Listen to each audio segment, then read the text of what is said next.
a big fan of the BIT.TRIP series, so I'm very excited about BIT.TRIP Presents Runner2, Future Legend of Rhythm Alien, now being available on the PS Vita, which I think is a platform that really suits this kind of game. It's available on everything else, though. You can get it on your PC, you can get it on your consoles, but the Vita, there's something special about this version. Well, because not a lot of people have the Vita, so you feel even more special when you're playing it on the Vita. Yeah, it's rare.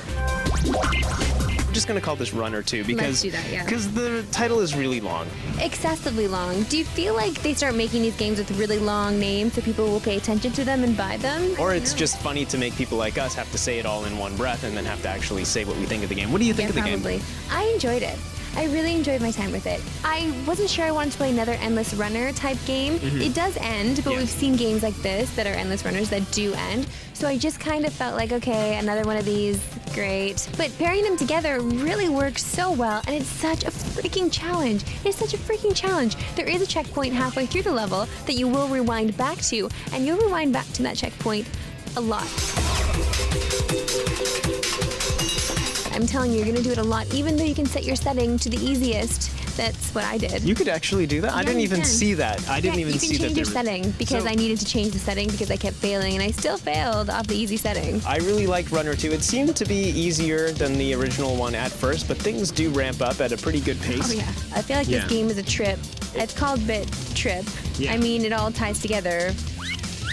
Realizing the gravity of the situation, Commander Video plummets back through the layers of a once-known reality and into the soft, bulbous bosom of a new one. It does make you go into an altered state of consciousness, and as you're playing the game, you'll have these levels that introduce you to, okay, now you're kicking guys, you can kick down walls, and then when you're done that, you're like, all right, good, I got this kick thing, and then it'll throw you a level where you're kicking and sliding and jumping and then spinning around, and it gets overwhelming at times. Right, and also, to add to that, they want you to collect more points, so you can dance when there's just a little stretch of land, so you pull off these dance moves, well, before you slide, you jump over something, which is hilarious. This game has so much humor into it.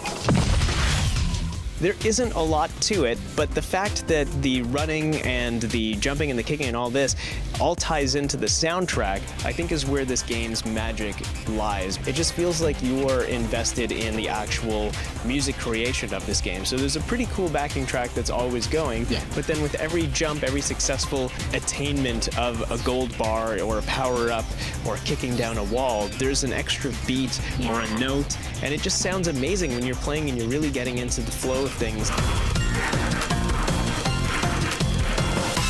Marissa, I'm going to go back to this one like you can't believe.